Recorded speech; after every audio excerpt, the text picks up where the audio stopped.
A goal, Chris Billy, Huddersfield Town. The most famous goal of Chris Billy's life. Is this the moment for Lee Fowler? It is. Take your place in Division 2, Huddersfield Town. Ruby and Steve Simonson's boots now. He's missed. Steve Simonson clears the frame of the goal and collapses in a heap of tears. Huddersfield Town are promoted. Mustafa Schindler has a chance to write his name in Huddersfield Town legend. And he takes that chance!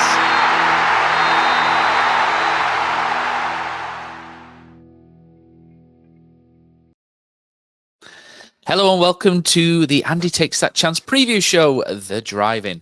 Matt and Killer here to guide you through all you need to know for the Terriers game against Crawley this coming weekend. We'll tell you all about our opponents, how they play, and we'll also hear from a Crawley fan, Reuben, from the Crawley podcast SimplyRedz, as Town look to bounce back from the cup shock against Tamworth for a match that has even been described as bigger than Gary Barlow's son. So, what about our opponents? Crawley were founded in 1896, Killer, as Crawley Football Club. Crawley were an amateur club until 1931 when they became no more and disbanded, only to go full Gary Barlow and get the band back together in 1938. During this period, they played in the Sussex League, Mid-Sussex League and Sussex County League before shedding their amateur status for semi-pro in 1962 and moved to the Southern League. But it wasn't until 1983 when Crawley got promoted to the top tier of the Southern League and spent the next 21 years there until winning promotion to the conference in 2004. From here, the club turned professional in 2005 and went bust 2 years. Enter the hefty sombrero man known as Steve Evans, as he lifted Crawley Town into the Football League in 2011 and then got promoted immediately to League One in their first ever season in the Football League. Since then, they've been relegated back in 2015 before a surprise promotion last summer in the playoffs. The club play at Broadfield Stadium, of which they moved to in 1997, which holds just over 6,000 supporters. The club are owned by the controversial group WAGMI United, who base their wealth on cryptocurrency, and what could go wrong there, Killer? And the nickname is the Red Devils, or Reds, or just Town, depending on how they feel that day, I guess. Their best honours are the League Two playoff win last year and winning the conference title, as well as a swell of cup wins in the Sussex Senior Challenge Cup, of which they've won 4 times. Killer, there's absolutely no quirky game memories or head-to-heads in the club because Saturday is the first ever meeting between the two. And just to throw a quirk in there, Scott Malone plays for them. So there we go. Although he's not playing much this season. Killer, tell us about Crawley this season. Well, we'll just go to Scott Malone first off. He's gone missing and nobody's seen him. I've been listening before we do these drive-ins. I think I really enjoy listening to the opponent's podcast, whatever the most popular podcast is. And they had their vice president of Crawley Town on this week. Listening to that, one of the questions put to him was, "Where's Scott Malone? Is he disappeared off the face of the earth?" I think there's been a bit of history here when it comes to Crawley Town and their ownership and players falling out of favour and then kind of becoming disappeared and then ending up elsewhere. Scott Malone's on that, and apparently they're waiting on an announcement from the club regarding Scott Malone, so he probably isn't going to play on Saturday. But Crawley Town are a bit of a basket case of a club. It's very strange, like you say, Matt, that they managed to get promoted last season, having the years previously ownership supposedly interfering with the match day squad and match day goings on and the tactics of the club. They refer to using a model, a bit Billy Beanish, like from the Oakland A's, if you're looking at Moneyball. And that's where Rob Elliott, the new manager, came from. Scott Lindsay was there previously. He left to go to MK Dons in September. He was very well loved at Crawley Town by the fans, but over the summer they lost 30 players. And since the beginning of the year, they've lost 30 players and brought in 32. And this summer they lost more or less all their key players. So it's quite surprising when all of a sudden they started off with 2 wins. They beat, I think, Blackpool and Rotherham off the top of my head in the first 2 games, and they were up at second and third in the table, looking really good against all expectations. But then since then, they went on a run that was pretty horrific. They've only won 1 game since in the league, and that was against, I believe, Lincoln 3-0 on a Tuesday night not long ago. They've lost all the games up until then. They've lost games since then. I think at the moment they sit 20th, 21st in the league, and they're very much in that cluster of clubs with Burton and Cambridge. Well, although Cambridge have won a few games all of a sudden, they're in that cluster there where they need to get some results very quickly to get themselves out of trouble, because after beating Lincoln against all odds, they've got smashed by Northampton 3-0. I know we also suffered not a similar scoreline, but a similar fate against Northampton, and they're not that terrible. But they got through in the FA Cup against Maidenhead or Maidstone. I think even they got confused which team they played in the FA Cup. But they won 2-1 in that, and then they drew 0-0 with Burton last time out. So in the two games against Burton and Northampton, relegation 6 point is kind of thing, is if you like. They failed to win either of them. So they're going to this game against us on some pretty horrific form, taking the Lincoln game out of it. But this is only the second time in League One. I don't think any of the fans are really expecting too much, although going on the forum, you can see already that there's Rob Elliott, the coach of today. He only joined in September, and there's already a poll on for having him removed as if he's the problem. So they are another club, another League One club that Town are facing, where it couldn't be a better time for us, considering what we've just been through, and need a bit of a routine win. It's not at home, the game, which would make it a lot better, but Crawley Town are not the greatest of League One teams at the moment. Interesting, Killer. So they're 23rd in at the minute in the last 6 games with 1 win and 1 draw. But like I said, they did win the FA Cup, which doesn't always count in those form guides. I think we should hear from a Crawley fan, don't you? So this is so let's hear from the SimplyRedz podcast, which focuses on Crawley Town. So far, it's been a really tough season for us. Out of the players that started our playoff final at Wembley, we now remain, I think, with just 2 now. So we've had to start from scratch with players. Our manager from last season, Scott Lindsay, has now gone to MK Dons, and we appointed Rob Elliott just a few weeks ago.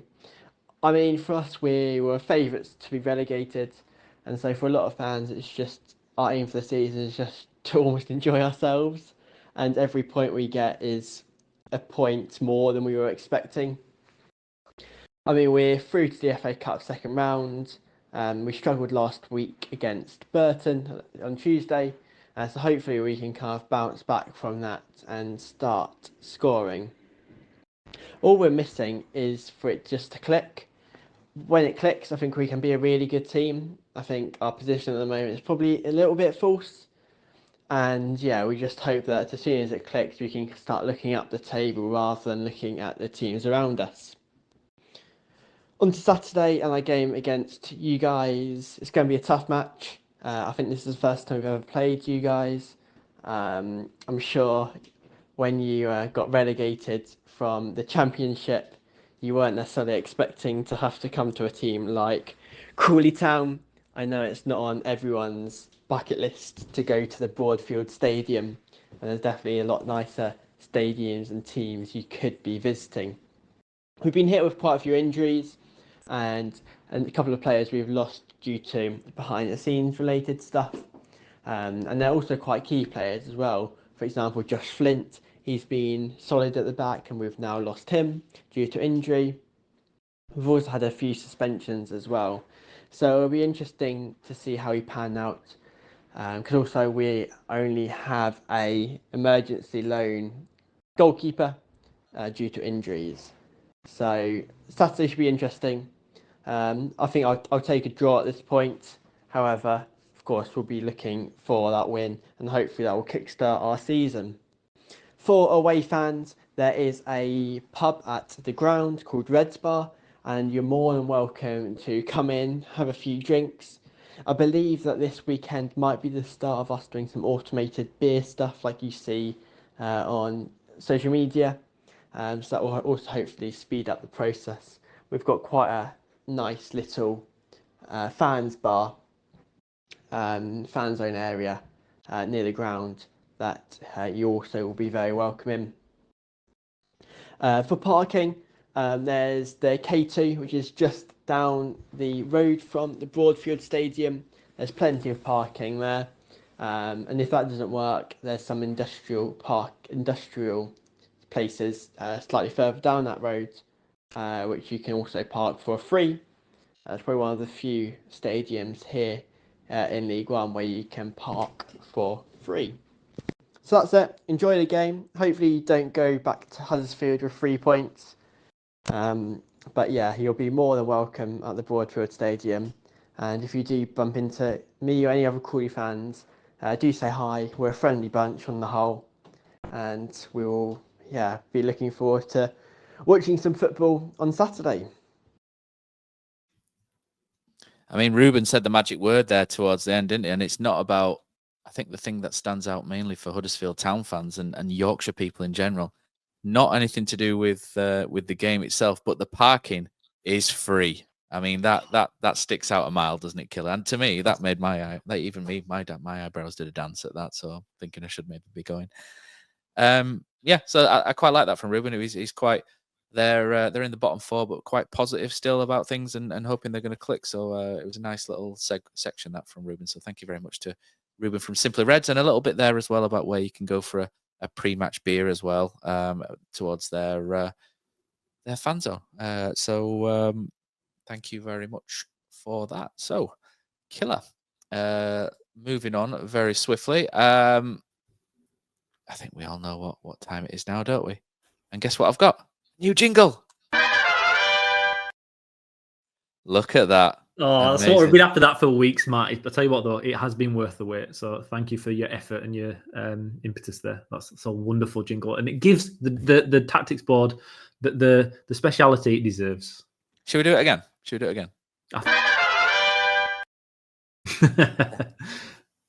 There you go. So tactics board. So having a look at how the teams might line up. So Town, in terms of team news, we had the Duff press conference yesterday. I've listened to a little bit of it. I think what kind of stands out, and if you listen to a lot of the questioning, a lot of it seems to be pointed at specific people and whether Michael Duff's potentially a bit miffed with some of the squad, having watched that last week. I think one thing I think we'll go with Huddersfield.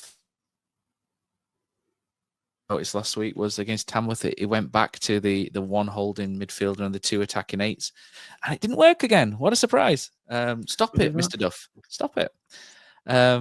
So I think we probably, especially with them in away from home, revert back to the sort of double pivot. The 4 in midfield, if you like.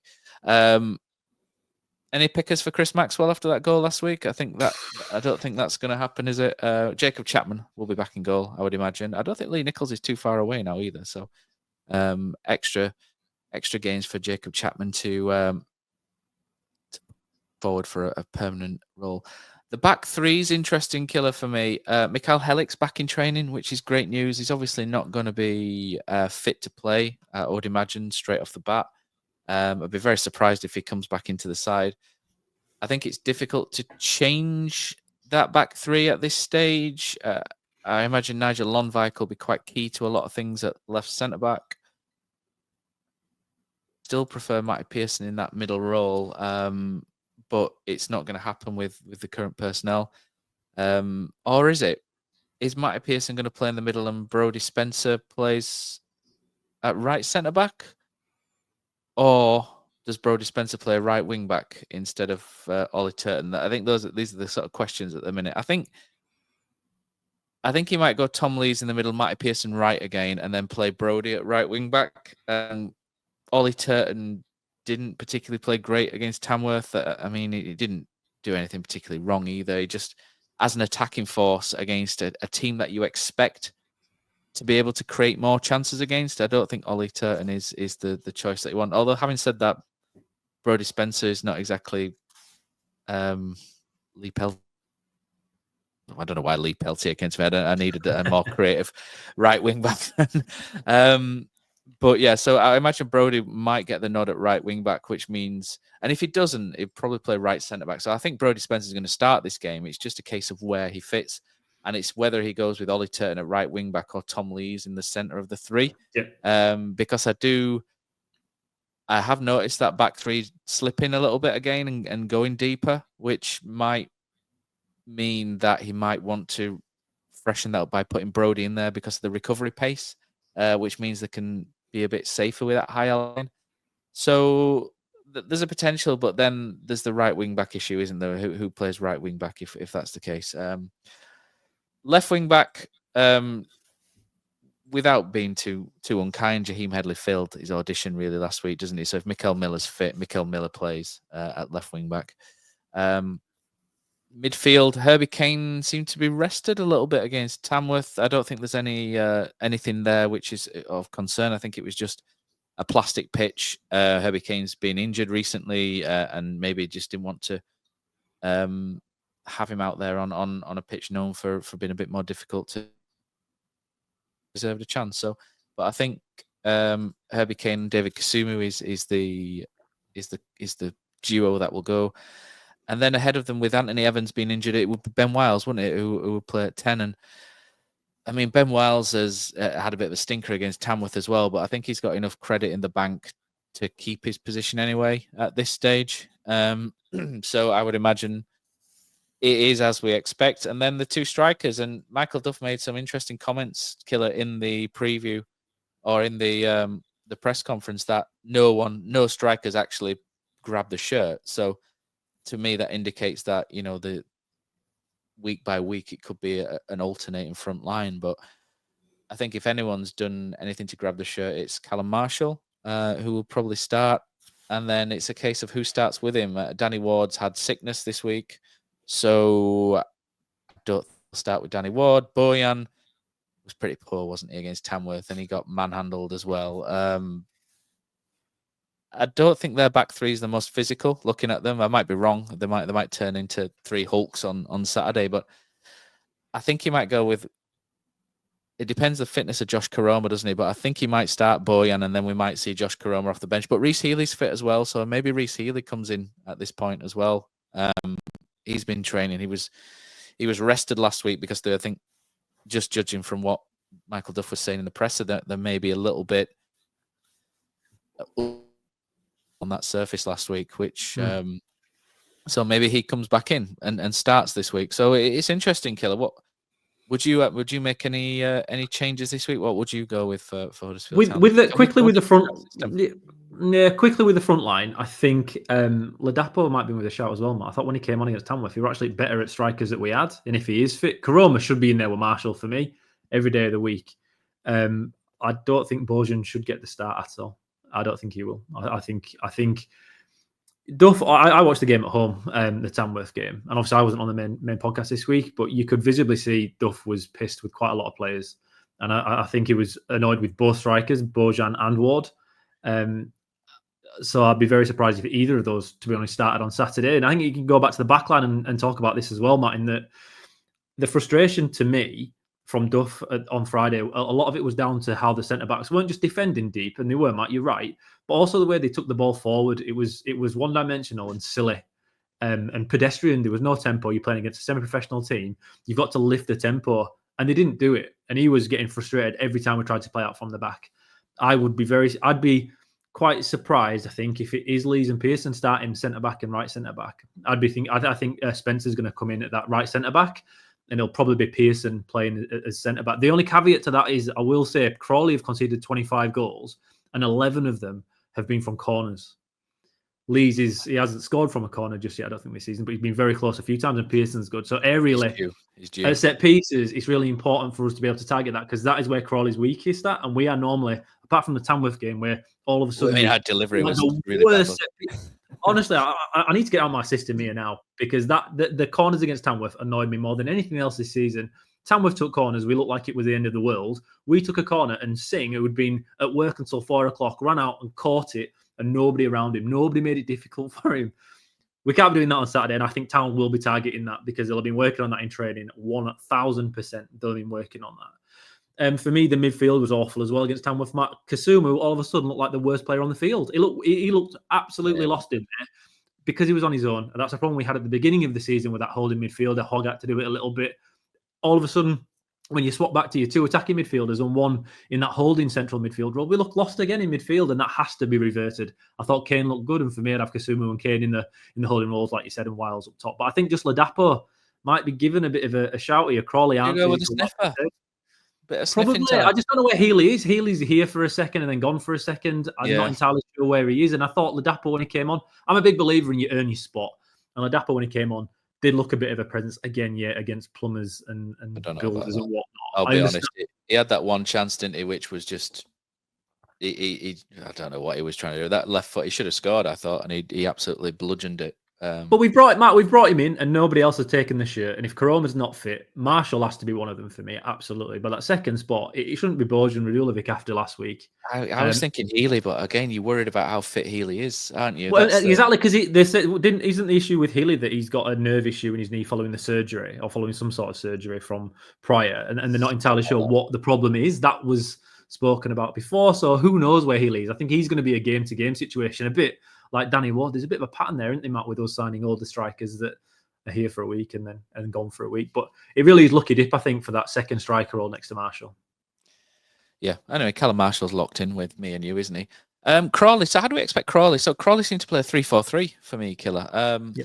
They have had, as Reuben mentioned, they've had some goalkeeping issues this week, and they've brought in a 7-day emergency goalkeeper. They brought in Connell Truman from Millwall, who played against Burton, kept a clean sheet, and I think he's been there before as well. So I don't think that's as much of a downgrade or anything on what. Also, it might even be an upgrade, to be honest, on what they've previously had. So he'll more than likely start in goal due to injury. The back three, I think, picks itself at the minute as well because of, like I say, like Reuben mentioned, the Josh Flint injury. So the back three is likely to be Charlie Barker, Mukena, and Toby Malaki. So that's pretty much been the back three for the last couple of weeks. Looking at them, they don't really seem stats in FOTMob. They don't really seem to excel particularly in anything. They just seem to be okay. I'm not sure how quick they are, but in terms of duels and aerial ability, they're winning slightly more than the attacker at the minute, which is what you need, I guess, at this stage. So I would imagine they'd go with back three, and they've been playing this 4 in midfield. So if Town did the same, we'd be matching them up and going 1-for-1, and that's where you would expect Town to maybe get an advantage. Right wing backs, Harry Forster, Max Anderson, Ibrahim, and the player that I want to pick out as interesting is the left wing back, Kelly. He's like we mentioned a little bit. We touched on it earlier. Oh, you did, Killer. That they've got a really not strange, but a really different approach to signing players. They often do it based on statistics and statistical analysis, and they bring in players from all over, don't they? And some really strange and far-flung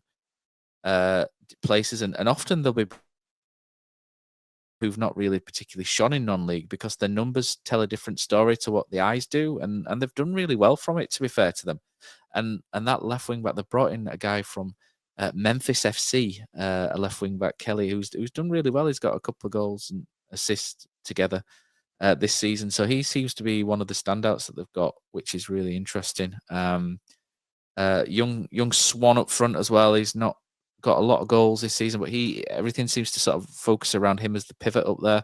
And then they have Holohan, the Irishman, Gavin Holohan, and then they've got who we think will be the final one would be Ronan Darcy, who can often join and play up front in a 3-5-2. So it could be that they could switch to that, and they can also go in that with Holohan dropping into midfield, and they might potentially go with an extra man in midfield just to try and keep us at bay. And I imagine that if Crawley do try and go defensive, then the wing backs will push back, and we could potentially be looking at a sort of system here where it's like almost like a 5-4-1 or a 5-3-1-1, where packed, and it'll be down to Town down the flanks, I think, to try and get in, Killer, especially Mikael Miller, I would imagine, against Forster on that side. Kelly being the sort of attacking and the better player on the left. Again, it depends who he comes up against. Brodie Spencer would probably have the pace advantage over him, whereas Ollie Turton has that sort of experience, doesn't he? So that'll be an interesting battle, but I don't think it's one where we've got a far better option than them. I think that might be quite an even battle. It's the other side where we'll get some more joy if Mikael Miller's, on form that day, and maybe you'll look for that Herbie Kane dropping into areas and trying to pick Miller out with that sort of diagonal pass as well to try and beat the compactness of Crawley. So maybe that's something to look out for as well. And Kane, that's why Kane will probably be quite important in this game, because in games like this where teams can sit into a defensive shape, you need your passes to sort of unlock defenses. And I think the most important thing against a compacting killer is to try and keep switching from side to side to pull teams apart and pull the space apart. And Herbie Kane will be key for me in this one. So we think that's how potentially they'll line up, don't we? Yeah, but they'll be very defensive. For Crawley to get a point out of this game will be a big positive, considering the recent form.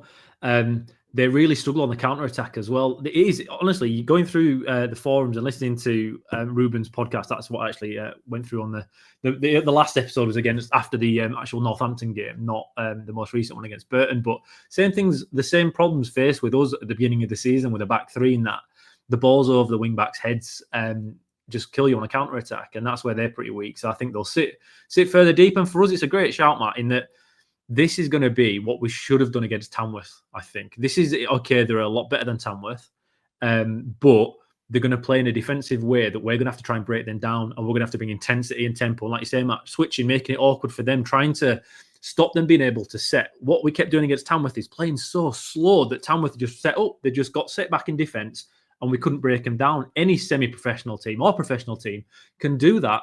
Not all game and hold out all game. You might be broken once or twice, but you can restrict teams. That's what we're going to be up against again with Crawley with a 5-3-1-1, like you said, because that's how it'll play out. And it'll be up to us breaking them down. And like you say, Matt, Kane from the centre and Mikel Miller especially will be the guys that'll have to get it to work for us. But it's a nice one for us. It really will kind of put the demons of Tamworth away if we can get a good result this weekend. That's true, though, isn't it? I mean, no one will care about Tamworth, will they, if we win this game and continue on to the end of the season and have a decent... I mean, some will, because the FA Cup to some is still a fairly special competition. I know it got devalued by Huddersfield Town manager Steve Bruce, didn't it, back in 1999, swanning off to Brazil to watch Man United and what have you. Man United weren't in the FA Cup, and I think that's where people point to sort of the downfall of the FA Cup. But we think that's how it will potentially play out, buddy. What about the score? I think we'll be all right. I do think we'll be okay. If not, then it changes the outlook of the entire season for me again. Honestly, I'm bipolar when it comes to predicting how the season's going to go as a whole, because it's so hard. We seem to take 2 steps forward and then Tamworth 24 steps back, and it just feels like, again, we need a win rather than fancy a win. But the way Crawley play, the way they are, I think we'll be fine. And I think I think a 2-0 win, Matt. I think we'll score early doors, control the game there on out. 2-0 as well. And then go. But Ben Wiles is going to score again. That's another one. Me and you were singing from the same hymn sheet here. I was going to go 2-0 and Ben Wiles with one. And you're going to march off at second one, aren't you, Matt?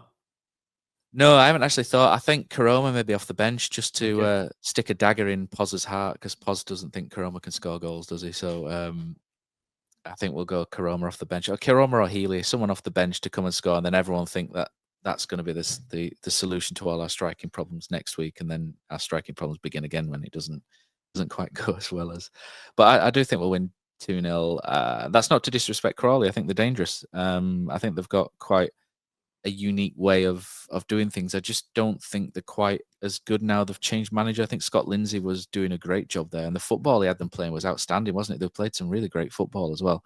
And now with him going to MK Dons, Rob Elliott, we'll see. And he's making some good noises, is Rob Elliott, though. So we'll see. To be fair, Matt, on that, the Cheltenham owners, the Crawley owners, when they appointed Rob Elliott on the podcast again the other day with the vice president, said that they have their algorithms on who to go for. And on all their algorithms, they put every player and manager in the world. So on the top, it's Pep. And then it's... No, that's what he said. And at number 8 in the top 10 was Rob Elliott. So whilst I've lost Lindsay, the owners at Crawley think Rob Elliott is one of the top 10 managers for their style of football in their system in the world. So I'm expecting quite a lot from Rob Elliott, to be honest, on the back of that, Matt. It's interesting. I mean, yeah, he had one season, he said, where they finished 6th, didn't he? And that's pretty good, actually, to be fair, for Gateshead. So, maybe, like I say, they do often come out with players that you aren't looking at and things like that. So, it could be a really smart one. So Rob Elliott's the goalkeeper, isn't he? The guy who was like number 3 for Newcastle for years. One of those goalkeepers who picked up a wage watching the game. So maybe he's picked up a few things just from being on the bench from a lot of the time. He was quite decent, to be fair. I think he was at Charlton, wasn't he? But it was quite a decent keeper there. But that's it. Shall we do around the grounds quite quickly, or? Yeah, go on. Chuck it in. Why not? So we've got Barnsley versus Rotherham. That's quite an epic one, isn't it? That's Tasty the one which is going to be tonight. So we're recording Friday, aren't we? So that's Friday night. I think I might watch that. Barnsley versus Rotherham. Burton versus Shrewsbury, which is quite important at the bottom, if you're watching the bottom. Wrexham Mansfield's a great fixture. That's going to tell a few stories. I think the result of the Wrexham Mansfield one and where both teams are at in that one. Birmingham versus Northampton. You expect Birmingham to kind of pace them, don't you? Although people probably expected us to do the same. Bristol Rovers versus Lincoln's interesting because Lincoln have got to win that to keep up their momentum. Crawley versus us. Exeter versus Charlton. Can Exeter bounce back after we beat them last week or the week before? Probably not quite as high up as where they think they maybe thought they were going to be at one point. Orient versus Blackpool. Blackpool have fallen away slightly again. It's important for them. Leighton Orient are slightly better. Peterborough versus Cambridge. That's a bit of a local derby down there, isn't it? That's the one that stands out for me. Cambridge that won 3 in a row, having not won a game all season. Honestly, they were bereft at the bottom. They were nowhere near anybody. 3 in a row, and they're on a roll. They're going to Peterborough. Don't know if they are still the league's top goal scorers, but they were at one point. It's going to be a nice one, that. There's another nice one as well. There's a couple here. There's Stevenage versus Reading is interesting because Reading's home form's really good, but away they're a little bit ropey. So if they can fix that away form, there could be a threat to the top 6. Stevenage plodding along nicely. It's Stockport versus Bolton's interesting, and Wigan versus Wickham. And the reason it's interesting is because Wickham beat Stockport 5-0 in midweek, and Wickham went top of the league and have made everyone all of a sudden sit up and take notice of them.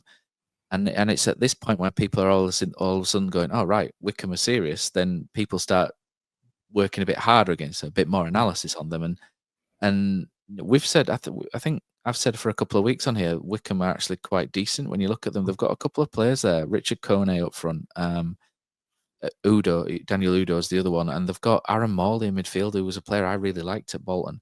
And I look at that and I think, do you know what? They've got a passing midfielder and they've got pace, which means that they are going to be an absolute nightmare for teams on the counter. And I watched the goals against Stockport, and they were pretty much win the ball deep, breakout score, win the ball deep, breakout score, and they were pretty good. So it's going to be interesting to see if teams sit a little bit deeper. And Wigan have got this really good defence where they don't concede a lot of goals. So how's that going to play out? That's going to be interesting to see how that plays out, that game. I think Wickham and Wigan, it'll tell us a lot about Wickham and how they can break down a team who are going to be defensive first. I think that's going to be an interesting one.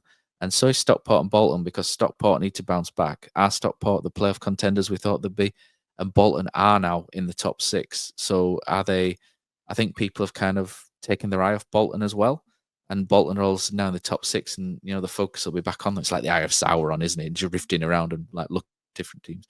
But they're all of a sudden now. People are sort of thinking, oh, maybe Bolton aren't as bad as they were. The calls for Ian Everett's heads have kind of disappeared, which were ridiculous anyway. But that's kind of disappeared. Not as ridiculous as sacking Mark Robbins, by the way. But that's Championship. We're not allowed to talk about that. But there's some interesting ones there, mate. And I'm picking, Barnsley and Rotherham tonight is good, but Stockport Bolton's interesting. There's some good ones here. And I mean, we thought League One would be boring, but when you break it down, there's actually some pretty good fixtures down here, isn't there? Look at you, pumped for weekend, Matt. You can't wait, can you? You are embracing League One with the right attitude. Game. But there we go. But yeah. Anything, what do you reckon? We just need to win. We need to get rid of Tamworth. You can say no one else will remember it if we win this weekend. I'll never forget it. Lee Morris will never forget it. There's other people, I'm sure, that will never forget how bad that was. Oh, mate, Lee Morris is hopping. I don't know if Lee listens to this all the time, but he's absolutely seething at the minute because of Tamworth, and then we've cancelled the Wickham game. So he's absolutely on one at the minute. So follow Lee for more information on Twitter. It's Lee Morris __. There you go. But no, it's just we need to win. We need to win. This is a must win. Because if we don't, again, the temperature around the fan base won't be great, especially because we had a quick look, didn't we, Matt, on the teams that we've played this year, and I think only 2 of them at the moment. So when we played them, have been in top 12 or something as ridiculous as that.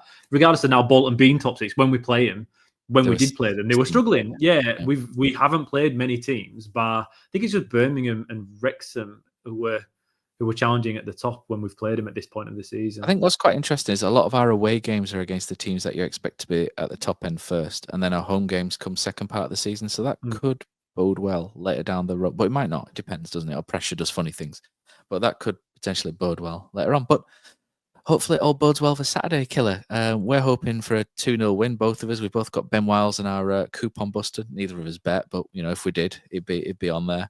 And that's it. So thanks to Reuben from SimplyRedz. Thanks to you all for listening. Please share it where we can, because our listening figures are tanking at the moment. I think that's because of maybe more to do with Huddersfield Town than us, hopefully. But so share the pod, and we'll be back next week.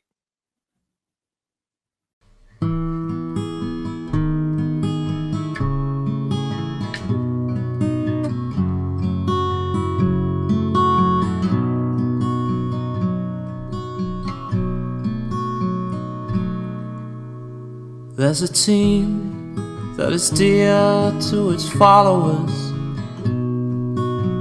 The colours are bright blue and white.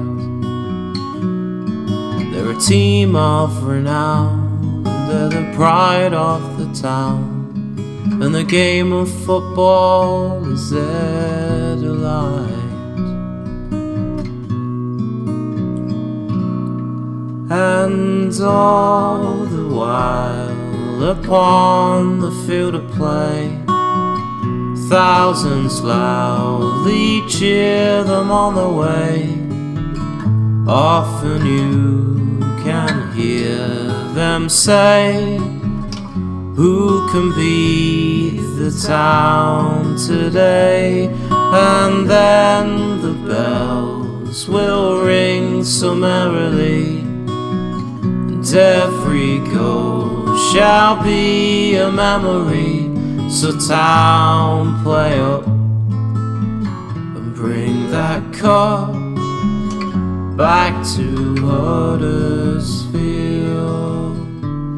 So town, play up and bring the cup back to Huddersfield.